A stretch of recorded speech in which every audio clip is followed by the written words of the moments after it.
સહન કરીને પણ સેવા કરો. સેવા કરનારે સહન કરવાની વૃત્તિ તો રાખવી જ જોઈએ.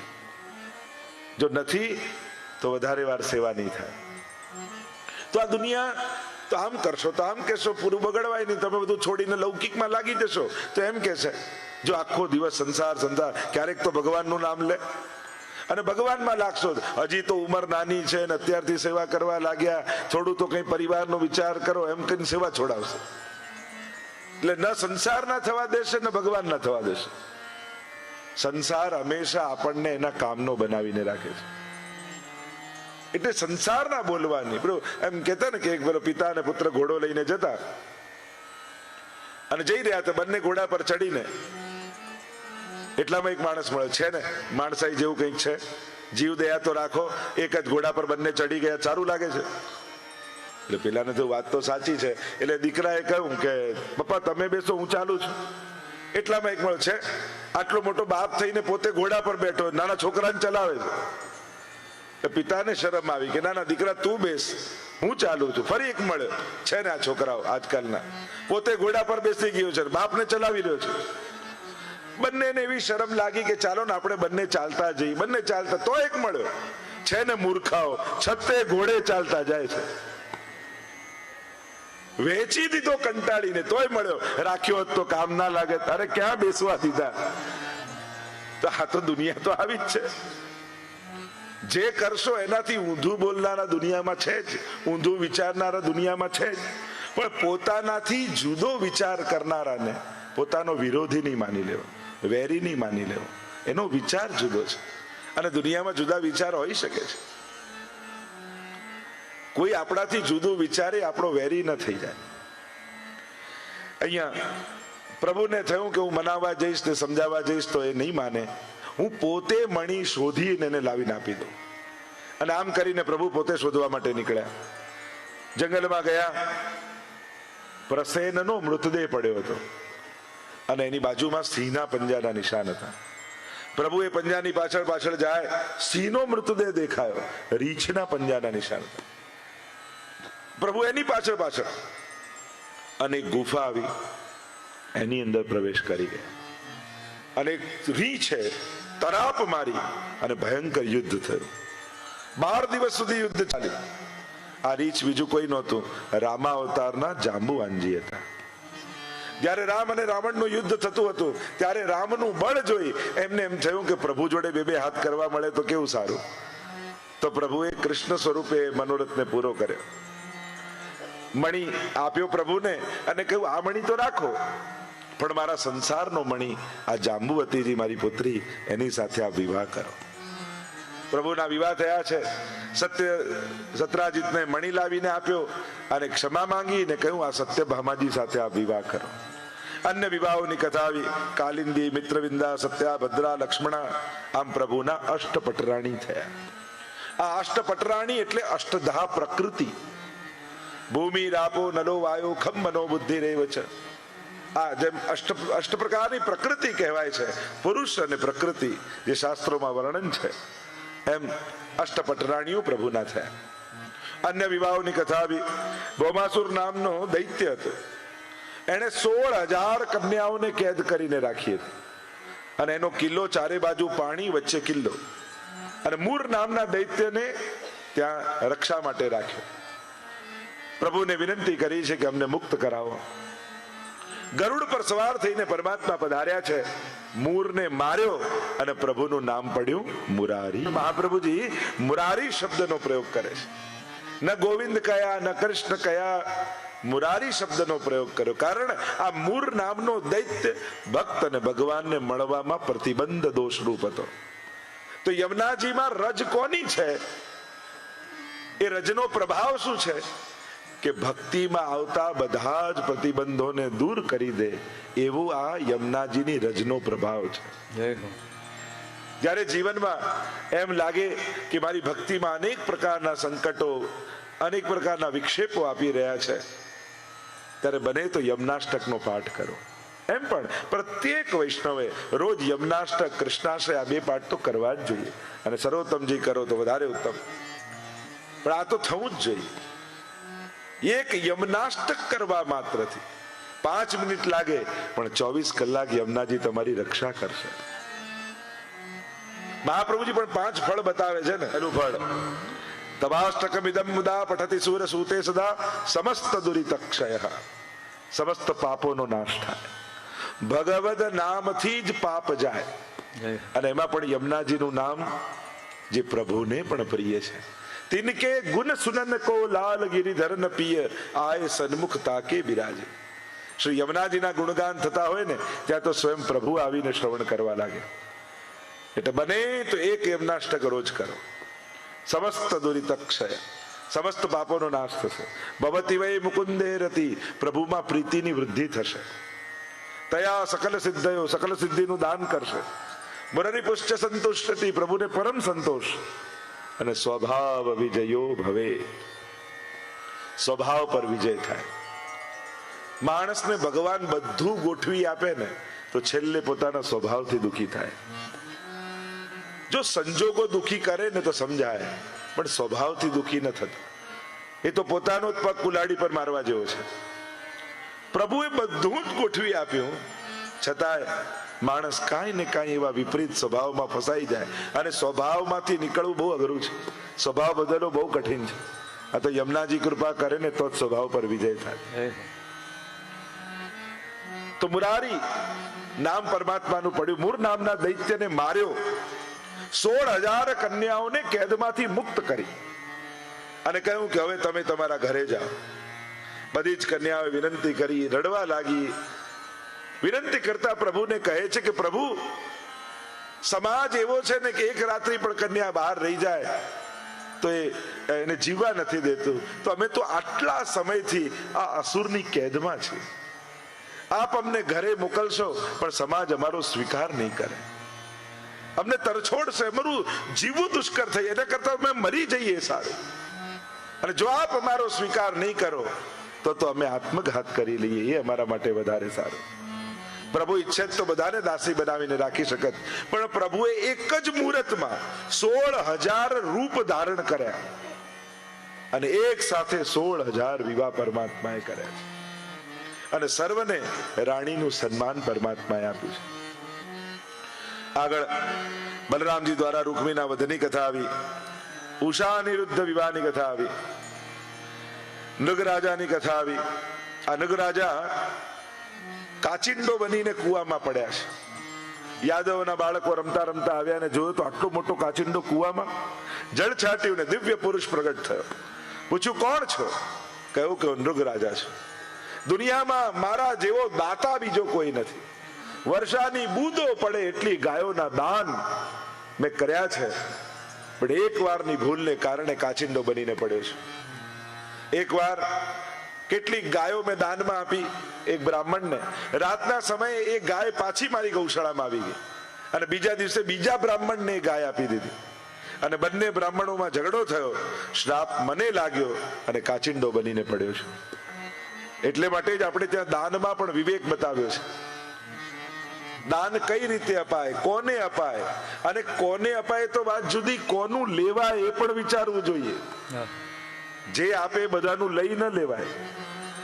વૈષ્ણવે તો એ પણ વિચારવું, ભક્તે તો એ પણ વિચારવું કે આ મને આપે છે, આનું લેવા જેવું છે કે નહીં. આપવામાં તો આપણે વિચારીએ કદાચ કે કોને આપવું, યોગ્યતા શું. અને દાનનું પણ એ છે કે આપણા સામર્થ્ય પ્રમાણે આપણે આપીએ કે સામેવાળાની જરૂરિયાત પ્રમાણે આપીએ. સામેવાળાને કેટલું આપવું જોઈએ. ઉપનિષદમાં પણ દાનના અનેક પ્રકાર બતાવ્યા. શ્રદ્ધયા દેયમ, અશ્રદ્ધયા દેયમ, શ્રિયા દેયમ, રિયા દેયમ, ભિયા દેયમ, સંવિદા દેયમ. સમજપૂર્વક આપો.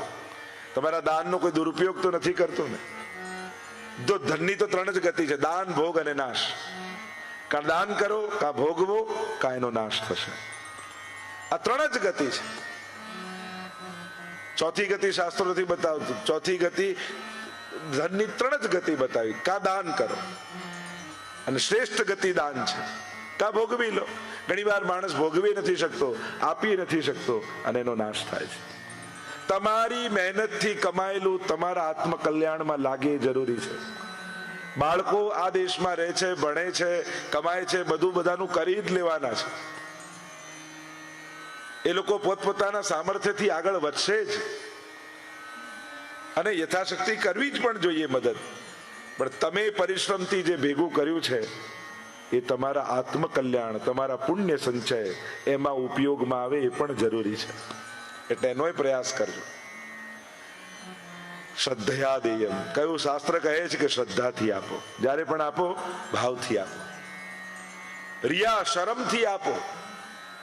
પેલો આમની કથા આવતી, રહીમજી જેટલું જેટલું આપે એટલા શરમથી એનું મસ્તક ઝૂકતું જાય. ઢગલો કરે રોજ પોતાની મિલકતનો ને આપતા જાય મસ્તક નીચે. પૂછ્યું શીખે કહા નવાબ જુ દૈની એસી દેન, જ્યો જ્યો કર ઊંચે ચડે ત્યો ત્યો નીચે નૈન. આ ક્યાંથી શીખ્યા છે? જેટલું આપો એટલું મસ્તક શરમથી ઝૂકે છે. કેમ? ત્યારે રહીમજીએ કહ્યું કે દેને હારા ઓર હૈ, જો દેતા દિન રૈન, લોગ ભરમ હમ પર કરે યા વિધ નીચે નૈન. આપનારો તો એ પરમાત્મા છે, ખિસ્સા સુધી તો એ પહોંચાડે છે. હું તો ખાલી ખિસ્સામાંથી કાઢીને આપું છું અને લોકો એમ સમજે છે કે હું દાતા છું, હું આપનારો છું, પણ આપનારો તો ઈશ્વર છે. પ્રભુ જ આપણા સુધી પહોંચાડીને આપણને અવસર આપે છે. સંવિદા દેયમ, એટલે કે સમજપૂર્વક આપો. જ્યારે પણ આપીએ યોગ્ય સ્થાને યોગ્ય જગ્યાએ આપીએ. જ્યાં પણ આવા સત્કર્મ થાય, ભલે ભલે બહુ મોટું ન કરી શકીએ, સ્કૂલ ન બાંધી શકીએ, એકને ભણાવી તો શકીએ ને, હોસ્પિટલ ન બાંધી શકીએ, એકનો ઈલાજ તો કરાવી શકીએ ને. આપણાથી યથાશક્તિ જે પણ થાય, પણ આપણા હાથથી દાન થતું રહેવું જોઈએ. શાસ્ત્ર એમ કહે છે હાથને પુણ્ય કરવાની આદત છોડાવવી નહીં. કોઈ ને કોઈ પ્રકારથી હાથને એ આદત પડેલી રહેવી જોઈએ. કારણ કે હંમેશા 365 દિવસમાં મોટો ભાગ આપણો હાથ લેવામાં જ ઉપયોગ કરે છે, હંમેશા લેવામાં. પણ એને કેટલીક ક્ષણો દ્વારા આદત પાડો કે આપવામાં પણ વપરાય. સમજપૂર્વક આપો. જો જરૂરી નથી કે આપેલું હોય માણસ દેખાય જ. જો વ્યક્તિને ન દેખાય, આશીર્વાદ. એવું કહેતા કે એક વ્યક્તિ સ્ટેશનેથી જતો હતો, ભિક્ષુક, અને કોઈ ટ્રેનના બારી પાસે બેઠો છે, અને અંધ ભિક્ષુકે આવીને કહ્યું કે કંઈક આપો ને, ભગવાન તમારું ભલું કરશે, સુખી કરશે, આમ કરશે. તો બારીવાળાએ તો નહીં, પણ ઉપર બર્થમાં જે સૂતો તો એને 10 રૂપિયા કહ્યું કે એમને આપી દો ને, અને પેલા ઉપરવાળાથી લઈને આપી દીધું. અને પેલો એટલા બધા આશીર્વાદ આપવા લાગ્યો કે સુખી થાય, તારા બાળકો સુખી થાય, તું નિરોગી થાય, લાંબુ આયુષ્ય થાય. પેલો બારી પાસે બેસેલા કહ્યું કે મેં નથી આપ્યું, આ ઉપરવાળાએ આપ્યું છે. ભિક્ષુકે કહ્યું કે હું આંધળો છું, મારા આશીર્વાદ આંધળા નથી, એ તો ત્યાં સુધી પહોંચી જ જવાના છે. એમ જેણે પણ આપ્યું છે અને જેના સુધી પહોંચ્યું છે, જેને મળ્યું એના હૃદયમાંથી નીકળેલી દુઆ આપનાર સુધી પહોંચી જ જતી હોય છે. ભલે તમે હજારો કિલોમીટર દૂર રહેતા હો ને ભારતમાં કોઈને મદદ કરી હોય, પણ એના દિલની દુઆ ન્યુઝીલેન્ડમાં લાગી જ જવાની છે. એ તમારા ભાગ્યમાં ભેગી થઈ જવાની છે. દાનનો મહિમા આપણે ત્યાં બતાવ્યો છે. આમ આગળ ભગવાનના ગ્રહસ્થાશ્રમ ધર્મની કથા આવી. નારદજીને એમ થયું કે આ 5 જણા શાંતિથી ભેગા નથી રહી શકતા, તો ભગવાનનો તો આટલો મોટો પરિવાર, પ્રભુ કઈ રીતે રહેતા હશે? ઘણાને બીજાના ઘરમાં ડોક્યું કરવાની બહુ આદત હોય, અને હવે તો બારીએ મળી ગઈ છે. આપણા ઘરે બેઠા બીજાના ઘરમાં ડોક્યું કરવું હોય તે બારીનું નામ છે ફેસબુક. બેઠા બેઠા ત્યાં શું ચાલે છે, અને જોતા જોતા જો બધા જ ફરવા જાય છે, આપણે જ નથી જતા. બધા એક નવી કાર લે છે, આપણે જ નથી લેતા. બધાના ઘર નવા થઈ ગયા, આપણા જ નથી થતા. ફોટા જોઈ જોઈને ઘરે બેઠા જીવ બાળ્યા કરે. લોકો હવે બીજી કોઈ બુક નથી વાંચતા, 2 જ વાંચે છે, ફેસબુક ને બીજું પાસબુક. આ જ 2 બુક ફેવરેટ થઈ ગઈ લોકો.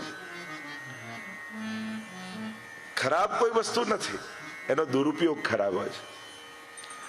નારદજીને થયું કે આ 5 જણા શાંતિથી નથી રહેતા, તો ભગવાન કઈ રીતે આટલા મોટા પોતાના પરિવારને સાચવતા હશે? લાવ જઈને જોઉં તો ખરા. જો માણસની સફળતા પાસબુકમાં નહીં, સ્વજનોના ચહેરા પર હોય છે. તમે જ્યારે ઘરે આવો અને ખીલેલા ચહેરા દેખાય તો માનજો તમે સફળ છો. દુનિયાને ભેગી કરવી સહેલી છે, ઘરના 5ને ભેગા રાખવા કઠિન છે. દરેકના વિચાર, દરેકની ભાવના જુદી. અને એ ભેગા રહેવાનો અર્થ એ નથી થતો કે બધું એક જ વિચારે, બધાને એક જ ભાવે, બધાને એક જ વસ્તુ ગમે. ના, આમ એક કરવાનો પરાણે પ્રયાસ હોય તો મોટા ઝઘડા કરાવે, પણ દરેક વ્યક્તિ બીજાના જુદાપણાનો સહર્ષ સ્વીકાર કરે તો જ ભેગા રહેવાય. એનું જુદુંપણું એ જ એનું પણું છે, એનું હોવું છે, એ જ એનું અસ્તિત્વ છે. એનું જે જુદુંપણું છે ને એ જ એનું અસ્તિત્વ છે, એની આઈડેન્ટિટી છે. અને એને નાશ કરીને તમે ક્યારે એને ખુશ નહીં રાખી શકો. જુદા હોઈ શકે છે, પણ ક્યાં માન રાખવું, ક્યાં સન્માન રાખવું, ક્યારે બોલવું, ક્યારે નહીં બોલવું, આ બધા વિવેકો છે. સારી વાત પણ કઈ રીતે કહેવી એ પણ આવડવી જોઈએ. દરેકનો એક પ્રકાર છે, દરેકનો એક વિવેક છે. પ્રભુના ગ્રસ્તાશ્રમના દર્શન કરવા નારદજી ગયા. જો અમારા ઠાકોરજી છે ને એ તમને એવો ઉપદેશ નથી આપતા કે બધું છોડીને જતા રહો. અમારા કૃષ્ણ તો તમને સાચા અર્થમાં ગ્રસ્થાશ્રમી બનાવવા માંગે છે. કૃષ્ણ જેવો કોઈ સંબંધી દુનિયામાં નથી. તમે દરેક સંબંધમાં ભગવાનને મૂકીને જુઓ, એના જેવો કોઈ સંબંધી નહીં મળે. પુત્ર કેવો હોય તો કૃષ્ણ જેવો, પિતા કેવો હોય તો કૃષ્ણ જેવો, પતિ કેવો હોય કૃષ્ણ જેવો, સખા કેવો હોય તો કૃષ્ણ જેવો, ભાઈ કેવો હોય તો કૃષ્ણ જેવો. તમે દરેક સંબંધમાં એને રાખીને જુઓ. કૃષ્ણએ સંબંધ નિભાવતા શીખવાડ્યું છે, સંબંધોથી ભાગતા નથી શીખવાડ્યું. દુનિયામાં જેટલા સંન્યાસીઓની જરૂર હતી ને એટલા થઈ ગયા છે. હવે સારા ગ્રહસ્થીઓની દુનિયાને જરૂર છે. કારણ કે કોની આગળ આંગળી ચીધીને કહીશું કે જો બેટા પિતા આવા હોય, ભાઈ આવા હોય, પત્ની આવી હોય. આજે વડીલોને આપણે જોતા, જ્યારે એમની સામે એમ કહેવાતું કે મોભી ઘરનો કેવો હોય. આજે આઈડિયલો સમાજમાંથી સમાપ્ત થઈ ગયા ને એટલે લોકોને પ્રેરણા આપવી બહુ અઘરી થઈ ગઈ છે. કેવલ પુસ્તકો પ્રેરણા નથી આપી શકતી, જીતા જાગતા વ્યક્તિઓ જ પ્રેરિત કરતા હોય છે. ગીતાજીમાં એટલે ભગવાને કહ્યું લોકસ તદનુ વર્તતે. લોકો તો અનુગમન કરનાર. યદ યદ આચરતી શ્રેષ્ઠ તત્ દેવેતરો જના સયત પ્રમાણમ કુરુતે લોકસ તદનુ વર્તતે. શ્રેષ્ઠીઓ જે રીતે ઉદાહરણ સ્થાપિત કરે લોકો એને ફોલો કરે છે. અને દુનિયામાં વધારે ફોલોઅર્સ જ છે. તો આઈડિયલો ક્યાં સમાજમાં? અને જે સમાજ નબળા વ્યક્તિઓને આઈડિયલ બનાવી લે ને તો આખો સમાજ નબળાઈ તરફ જતો રહે. તમે આખા ભારત વર્ષનો ઇતિહાસ તમે જુઓ. પહેલા ઋષિ મુનિ સંતો મહાત્માઓ આદર્શ હતા. દરેક યુવાનને એમ થતું આવો ઋષિ મારે બનવું છે. પછી જુદા જુદા રાજા મહારાજાઓ આવ્યા, આદર્શ રાજાઓ, લોકોને પ્રેરણા આપી આવા રાજાની જેમ જીવવું છે. પછી સમાજ સુધારકો આવ્યા, સમાજ સુધારણાની ક્રાંતિ કરી, લોકોને આઈડિયલ આપ્યા, અમારે આવું થવું છે. પછી આદર્શ નેતાઓ આવ્યા. આખા ભારત વર્ષને આઝાદીના સમય એમ થયું આ નેતાઓ જેવા આપણે બનવું છે, આમને ફોલો કરવા છે. પણ છેલ્લા 30-40 વર્ષમાં હવે બધાના આઈડિયલ એક્ટર અને એક્ટ્રેસ થઈ ગયા. અને કેવલ આવા આઈડિયલો માણસ સમાજમાં ઉભા કરી લે. કારણ કે જેના જીવનમાં કોઈ આદર્શ ન હોય, કોઈ કલાકાર હોય ને સન્માન છે, પણ એનું જીવન જ્યારે સમાજને પ્રેરનારું ન હોય, પતન કરનારું હોય, અને લોકો પછી એવી નબળી વસ્તુને ફોલો કરવા લાગે તો આખું સમાજ નબળાઈ તરફ જવા લાગે. અને એટલા માટે સમાજમાં ઉત્તમ વ્યક્તિઓ આદર્શ બને એના માટે સમાજે એમનું સન્માન કરવું જોઈએ, એમને આગળ લાવવા જોઈએ, એમના નામો જાહેર કરવા જોઈએ. ઘણીવાર સંસ્થાઓમાં કે મંદિરોમાં કે હોસ્પિટલમાં નામ લખાય તો ઘણા કે નામની પણ જરૂર છે. હું તો કહું છું દરેક વખતે નામ કોઈ પ્રખ્યાતિ માટે જ નથી હોતું, યશ કીર્તિ માટે જ નથી હોતું, સમાજને પ્રેરણા આપવા માટે પણ હોય છે. આજે પણ ભારતની કોઈ ગામડાની હવેલીમાં તમારા દાદાનું નામ લખ્યું હશે ને તો જ્યારે પણ ભારત જાઓ તમને એમ થશે આ હવેલીએ પગે લાગી આવું, દંડવત કરી આવું, કારણ કે આ મંદિરમાં મારા દાદાનું યોગદાન છે. તમને એક લાગણી, એક એટેચમેન્ટ થશે, કારણ કે એ સમયે મંદિરના નિર્માણમાં તમારા દાદાએ યોગદાન આપ્યું હતું. આજે તમને સ્પર્શ કરે છે, આ તમને ગૌરવનો અનુભવ કરાવે છે કે હા અમારા દાદાનું નામ આ હોસ્પિટલમાં લખેલું છે, આ અનાથાલયમાં લખેલું છે, આ હવેલીમાં લખેલું છે. અને એમની આદર્શતા આવતી પેઢીને પ્રેરે છે. એટલે ઓલવેઝ નામનો વિરોધ બી નહીં કરવો. નામ ના હોવા જોઈએ. આજે મોટી મોટી હોસ્પિટલો જો નામ છે અને નામને જોઈ આપણે પ્રેરિત થઈએ. જો આમણે હોસ્પિટલ બાંધી, આમણે સ્કૂલ બાંધી, આમણે હવેલી બાંધી. એટલે દરેક વખતે નેગેટિવ દ્રષ્ટિએ પણ જોવાની જરૂર નથી. સમાજને પ્રેરણા કઈ રીતે મળશે? ઘણીવાર સામાજિક સંસ્થા હોય, જ્ઞાતિઓની સંસ્થા હોય છે, જ્ઞાતિઓની સંબંધીઓની, સન્માન થાય બિઝનેસમેન તરીકે, કોઈ વિદ્યાર્થી તરીકે, ક્યારેક સંબંધી તરીકે સન્માન કર્યું? એક આદર્શ પિતાનો એવોર્ડ આ વખતે આમને જાય છે, એક આદર્શ સસુરનો એવોર્ડ આમને જાય છે, એક આઈડિયલ વહુનો એવોર્ડ આમને જાય છે. શું નથી લાગતું કે એ પણ હોવું જોઈએ? કે જેથી સમાજને પ્રેરણા મળે કે આણે કેવો ઘરના મોભી બની અને ઘરના બધાને ભેગા રાખ્યા છે. આવો પિતા હોય, આવી માતા હોય, આવી વહુ હોય, આવી સાસુ હોય. જો આવા એવોર્ડ હશે ને તો લોકોને સારા વહુ બનવાનું, સારા સાસુ બનવાનું, સારા પિતા બનવાની ઈચ્છા થશે. અને સાચે છેલ્લે તો આની જ જરૂર પડે છે. તમે બિઝનેસમેન તરીકે ગમે તેટલા દુનિયામાં સફળ થાઓ, પણ ઘરે આવીને દુખી થતા હશો તો કોઈ પૈસા સુખ આપવાના નથી. સમાજમાં ગમે તેટલું પૂજા, લોકો કે બહાર જુઓ મારું કેટલું માન છે, તમે જ નથી રાખતા ઘરમાં. એટલે કે અમે તને ઓળખીએ છીએ એટલા માટે. પેલા લોકો તો કલાક મળે છે, અમારે તો 24 કલાક તારી જોડે રહેવાનું. મૂળ વાત હા, એમ નથી કેતો સંબંધ સારા એટલે એકબીજાને જાણે આવો પધારો નાથ ને આવો બિરાજો ને આવું બોલવાનું, કે ઘરમાં તો જે ભાષા ચાલતી હોય એ જ ચાલતી હોય. અને કદાચ એનાથી જ પ્રેમ ટકેલો હોય, આત્મીયતાથી જ. પણ સમાજમાં સંબંધોના પણ આદર્શોની આજના સમયમાં બહુ જરૂર છે. સમાજને સારા સંબંધો ડેવલપ ઘરમાં થાય. કારણ કે જેના ઘરમાં અશાંતિ હોય એ વિશ્વ શાંતિની કયા મોઢે વાત કરવા જવાનો? અને ઘરેથી પોતાના મનમાં જ જેને અશાંતિ હોય વિશ્વ શાંતિની ક્યાં વાત કરવાની? સૌથી મહત્વનું છે ઘરમાં તમારું યોગદાન છે, એક આત્મીયતામાં. એ વડીલોની જવાબદારી ની યુવાનોની જવાબદારી. ઘણી વાર યંગસ્ટરોને કહીશ, તમે મોડા આવો, મમ્મી પપ્પા જાગતા હોય, ચિંતા કરતા હોય કે કેમ આમ મોડું થયું? અરે તમે મારી શું ચિંતા કરું? હું મોટો થઈ ગયો, મને બધી ખબર છે, મને નહીં કહેવા.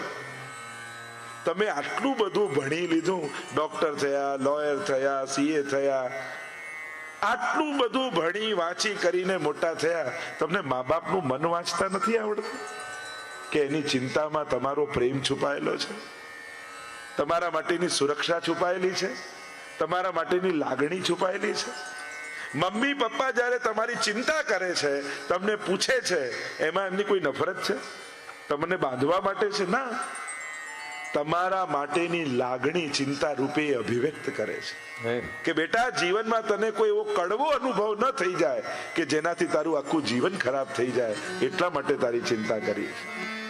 અને જો આટલું ભણ્યા પછી પણ સ્વજનોના મન વાંચતા ન આવડ્યું તો આપણાથી મોટો અભણ દુનિયામાં કોઈ નથી.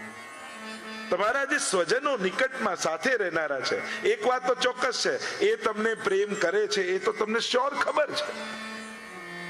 પણ પ્રેમની અભિવ્યક્તિઓ દર વખતે ગિફ્ટ આપીને જ નથી થતી, ઘણીવાર ખીજાઈને પણ થાય છે. હવે તો વાતાવરણ બધે બદલાઈ ગયું કે પહેલા તો દરેક વસ્તુ સોટી વાગે સમસમ ને વિદ્યા આવે તો પહેલા તો દરેક વાત એવું થતું. સ્કૂલે ટીચરે માર્યો હોય ને ઘરમાં મમ્મી પપ્પાને ખબર પડે તો બીજી બે પડે, કેમ સ્કૂલમાં માર ખાઈને આવ્યો. સાયકલ ચલાવતા પડી ગયો ને વાગ્યું હોય તો બીજી બે પડે, કેમ પડ્યો. પહેલા તો દરેક વાત માર ખાઈને જ થતી. પહેલા તો શીખવાડવાનું, એટલે જૂના જોજો વડીલ વૈષ્ણવ કોઈ નવાને શીખવાડે તો વળીને શીખવાડે, કારણ કે એમણે એ જ જોયું છે. તો ઘણીવાર સમયે સંજોગો બદલાય છે. અને એમાં પણ શું થયું કે અત્યારે જે 60 થી 70 વર્ષના જે વડીલ, ખાસ કરીને સાસુઓ છે ને, એમને બહુ મોટો પ્રોબ્લેમ. કારણ કે એમનો જ્યારે વહુ બનીને આવવાનો સમય હતો પરિવારમાં, ત્યારે સાસુનો યુગ ચાલતો હતો. બહુ આવતા ગભરાતી, અમને સાસુ કેવા મળશે, ખીજાશે તો નહીં, આમ તો નહીં થાય, એટલે ડરતા આવતા. અને એમને સાસુ બનવાનો આનંદ લેવાનો આવે, હવે વહુનો યુગ આવી ગયો એટલી વારમાં. એમને એમ થાય કે હવે વહુ કેવી આવશે, એટલે એમને તો ચાન્સ મળ્યો જ નથી બિચારાઓને. એમ થાય કે અમે ક્યારે આનંદ માણીશું, આ હક ક્યારે જતાઈશું. પણ સમય સંજોગ છે, જેમ સમય બદલાય અત્યારના સમયમાં તેમ છે, કોઈ કોઈને કહી શકે એવું નથી. જો અત્યારનો સમય કેવો ચાલે છે, કોઈ કોઈનું સાંભળવા તૈયાર નથી. શ્રી પ્રભુને પ્યારા શ્રી યમુનાજીના લાડીલા એવા રસિક સત્સંગી વૈષ્ણવોને જે શ્રીના આ વચનામૃત ગમ્યા હોય તો આ વિડીયોને લાઈક કરજો, શેર કરજો અને કમેન્ટ બોક્સમાં જય શ્રી કૃષ્ણ જરૂર લખજો અને અમારી ચેનલ શ્રી વલ્લભને સબસ્ક્રાઇબ કરવાનું ભૂલશો નહીં. સર્વે વહાલા વૈષ્ણવોને ભાવથી જય શ્રી કૃષ્ણ.